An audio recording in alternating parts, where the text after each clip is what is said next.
सोचा है कफिल अब कुछ भी हो, हर हाल में अपना हक लेंगे। इज्जत से जिए तो जी लेंगे, वरना जाम शहादत पी लेंगे। भूख हड़ताल हो, धरना हो, हम सब कुछ करने के लिए तैयार हैं। हमें दूध का दूध और पानी का पानी चाहिए।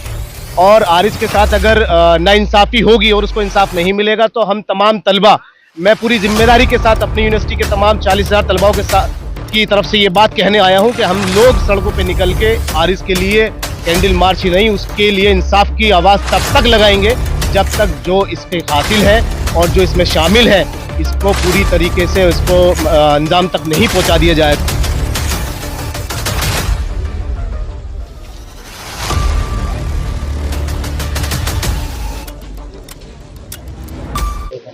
इंसाफ अगर जालिमों की हिमायत में जाएगा तो फिर कौन है जो अदालत में जाएगा। बहन की चीखें, मां का प्यार और बाप का दुलार आज चीख चीख कर अपने बेटे के लिए इंसाफ की गुहार लगा रहे हैं, और गुहार ऐसी लगा रहे हैं कि इस इलाके का बच्चे से लेके नौजवान और नौजवान से लेके बुजुर्ग एक आवाज में बोल रहा है कि आरिश को इंसाफ दो। इंसाफ की इस लड़ाई में आज तमाम गांव के लोग यहां पर मौजूद हैं और एक कैंडल मार्च के जरिए प्रशासन से लेकर इस प्रदेश के मुख्यमंत्री और इस देश के प्रधानमंत्री से यह गुहार लगाने की कोशिश है कि अगर इंसाफ नहीं मिलेगा तो फिर कहां जाएंगे।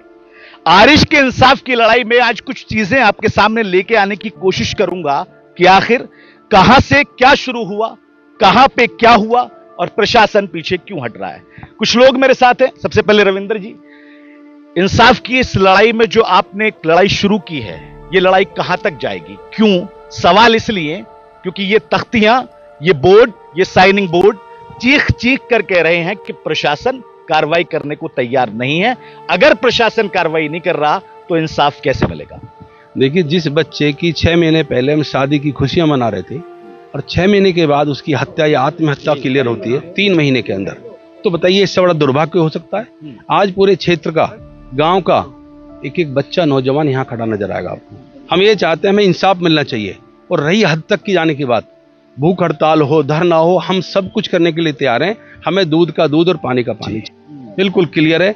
आज एक लोग जो है, ये किसी ने बुलाई नहीं है, ये खुद चल के आए हैं। इस बच्चे को लिए इंसाफ की लड़ाई लड़ने के लिए हर बच्चा, हर नौजवान तैयार बैठा है। और देखते हैं अगर पुलिस 2 दिनों के अंदर कुछ नहीं करती है तो हम फिर कुछ ना कुछ और करेंगे। ठीक है, कुछ और लोगों से बात। सुदैव चौधरी है। सुदैव चौधरी, जिस प्रदेश की पुलिस और प्रशासन चीख चीख कर कहता है कि यहां पर कानून का राज चलता है, इंसाफ मिलता है, आज उसी प्रदेश में अगर इंसाफ की लड़ाई सड़कों पर होते तो फिर आप कैसे देखें? देखिए, मैं कहना चाहता हूं, सोचा है कफिल अब कुछ भी हो, हर हाल में अपना हक लेंगे। इज्जत से जिए तो जी लेंगे, वरना जाम शहादत पी लेंगे। हमारे दरमियान से हमारा भाई गया और इसका दर्द सबसे पहले उसका परिवार, उसके बाद में उसका गांव, और मैं गांव वालों को और परिवार वालों को, हम तमाम लोग ये विश्वास दिलाने आए हैं कि आप अकेले नहीं हैं और इंशाअल्लाह जितनी ताकत हमारे अंदर होगी पूरी ताकत के साथ हम आरिश भाई को इंसाफ दिलाने का काम करेंगे और आप तमाम लोगों के साथ कंधे से कंधा मिलाकर के चलने का काम करेंगे। हमारे दरमियान से एक नौजवान का चले जाना, जो अपने परिवार का इकलौता चश्मो चराग है, इसके दर्द को अगर आप अपने ऊपर सोच कर देखें तो मैं समझता हूं कि आपकी रातों की नींद भी हराम हो जाएगी। तो मैं जिला प्रशासन से और तमाम हुक्मरान से और यहाँ के जो लीडर, रूलिंग पार्टी के लीडरान हैं, उनसे भी ये कहना चाहता हूं कि आपको इस चीज में संज्ञान लेना चाहिए। एक माँ की आह को सुनना चाहिए और एक माँ को उसके बेटा खो गया है जो कभी वापस नहीं आ सकता, कम से कम जालिमों को उसके राह तक पहुंचा देना चाहिए और जालिमों को जुल्म का अंजाम तक पहुंचा देना चाहिए। सिर्फ इतना कहना। ठीक है, चलते रहिए। 20-22 साल जिस माँ ने अपने बेटे को पाल पोस कर बड़ा किया, जिस बाप ने बड़े ही लाड प्यार दुलार से उसको पढ़ाया लिखाया और इस काबिल बनाया ताकि वो कुछ बन सके, शादी कुछ महीने पहले हुई, हाथों की मेहंदी अभी उतरनी शुरू हुई थी और अभी वो खुशियां ढलनी शुरू हुई थी, लेकिन जैसा यहां पर एक हादसा हुआ वो अपने आप में कई सवाल खड़े करता है। काफिला आगे चल रहा है, आगे चल के और कुछ लोगों से बात। चूंकि आरिस अलीगढ़ मुस्लिम यूनिवर्सिटी के स्टूडेंट रहे हैं, अलीगढ़ मुस्लिम यूनिवर्सिटी का वो चेहरा नवेद चौधरी जो हमेशा सुर्खियों में रहा है, उनको इस कैंडल मार्च में इंसाफ की लड़ाई में वो भी शामिल हुए। नवेद चौधरी, अलीगढ़ मुस्लिम यूनिवर्सिटी से सीधे आ रहे हैं या फिर कहीं पे रुके हैं, पहले बताइएगा। देखिए, मुझे मालूम हुआ यूनिवर्सिटी के अंदर पहले से एहतजाज चल रहा है और ये हारिस भाई हमारे एक अलीग हैं और चूंकि मैं वहाँ का स्टूडेंट लीडर हूँ तो मुझे मालूम हुआ, तो मैं सीधा अलीगढ़ से आया हूँ और यहाँ के परिवार के लोगों को मैं ये बताने आया हूँ, गांव के लोगों को, कि इंशाअल्लाह ताला अलीगढ़ मुस्लिम यूनिवर्सिटी एक ऐसा इदारा है जो दुनिया में कहीं भी जुल्म होता है तो उसके खिलाफ आवाज़ सबसे पहले वहाँ का तलबा उठाता है।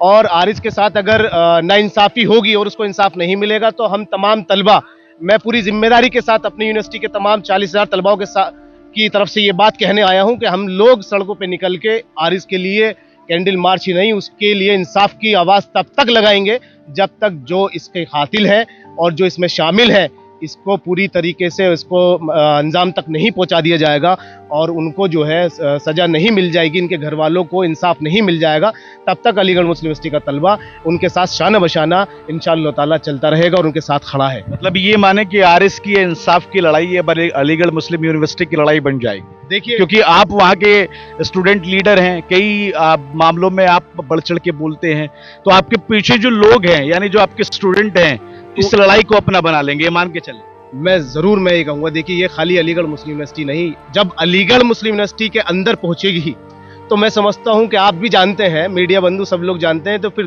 पूरे हिंदुस्तान में ये आवाज़ पहुंचेगी, क्योंकि वो एक ऐसा इदारा है कि वहाँ पे क्या हो रहा है क्या नहीं हो रहा है हम लोगों को बाज़ मरतबा ये होता है कि हमको मालूम नहीं होता, हम पे मुकदमे हो जाया करते हैं और यहाँ का प्रशासन भी शायद इस चीज़ को देखेगा कि मैं प्रशासन पे आ ही रहा था। आप अपनी जुबान पे लाए तख्तियां जो देख रहे हैं इनमें लिखा हुआ है कि प्रशासन शर्म करो। खास तौर पे यहाँ के जो थाना प्रभारी हैं उनके लिए भी शब्द लिखे गए हैं कि आप इंसाफ की लड़ाई में आप पीछे हट रहे हैं या फिर आप नहीं कर रहे, निष्पक्ष कार्रवाई नहीं कर रहे।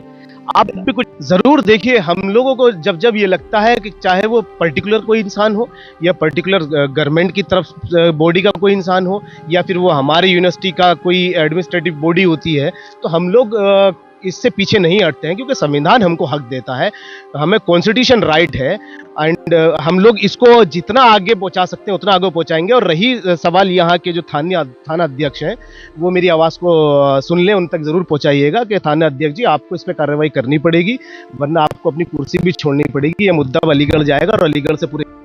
तो आरिश के इंसाफ की लड़ाई में और भी यहाँ पर लोग जो हैं वो खचाखच इस कैंडल मार्च में आए हुए हैं। कुछ लोगों से, नौजवानों से बात कर लेते हैं। क्या नाम है भाई तुम्हारा दोस्त? मोहम्मद फैज। फैज किस लिए आए हो यहाँ पे? हारिश भाई के नहीं इंसाफ के नहीं आए। अच्छा, हारिश भाई को इंसाफ है भैया। हारिश भाई को इंसाफ मिलना चाहिए, कातिल को सजा मिलनी चाहिए। कैसा लड़का था हारिस? कैसा? बहुत अच्छे लड़के थे वो, बहुत अच्छे भाई थे वो, सबका भाई थे वो, गरीबियों का मसीहा थे वो जी। क्या वो करोगे? क्या वो करोगे आप पुलिस प्रशासन से या फिर सरकार से, क्या वो करोगे, क्या अपील करोगे? हम तो उनसे यही इंसाफ चाहिए। और भी लोगों से बातचीत करने की कोशिश कर। तबका यहाँ पर खूब आरिश के इस कैंडल मार्च में चल रहा है, कुछ बातचीत कर लेते हैं। भाई किस लिए आए हैं, क्या मकसद है यहाँ पे, बताइए। आरिश को इंसाफ चाहिए हमें और उसके कातिल को सजा दी जाए, जबरदस्त सजा, मतलब ये कानून से सजा दे से, और आरिश भैया को हमारे को इंसाफ दो और हमें अपने उससे कोर्ट या उससे हमें शासन से रिक्वेस्ट है, सरकार से उम्मीद है कि हमारे आरिश को इंसाफ मिलेगा। ठीक है भैया, ये कैंडल मार्च आप निकल रहे हैं, आपका क्या मकसद है और किस तरह से यहाँ पर कैंडल मार्च जो है ये ऑर्गेनाइज किया गया? हमारा मकसद ये है कि जो आरिश वाला केस है इसमें जो FIR हुई है इसमें सख्त से सख्त कार्रवाई की जाए, क्योंकि अभी तक कोई कार्रवाई नहीं हुई है और ये पब्लिक भी यही चाहती है कि सख्त कार्रवाई हो और इंसाफ मिलना चाहिए जल्द से जल्द। बहुत टाइम हो गया, बिल्कुल काफी वक्त हो गया है और ये लड़ाई जो है लंबी है। इससे पहले ये लोग, इनके परिजन, आरिश के परिजन SSP ऑफिस पर जो गए थे, वहां पर गुहार लगाई तो मुकदमा जो है वहां पर दर्ज हुआ और अभी तक कोई कार्रवाई नहीं। उन लोगों का साफ तौर पर कहना है कि आरिश को जल्द से जल्द इंसाफ मिले और उसको इंसाफ ऐसा मिले ताकि दूसरों के लिए वो इबरत बन सके। कोई और घर, कोई और परिवार, कोई और माँ, कोई और बाप अपना बेटा न खोए, कोई और बहन अपने भाई को न खोए और ऐसा किसी के साथ ना हो जैसा आरिश के साथ में हुआ। इंसाफ की इस लड़ाई में यही बात ये लोग कहते हुए नजर आ रहे हैं।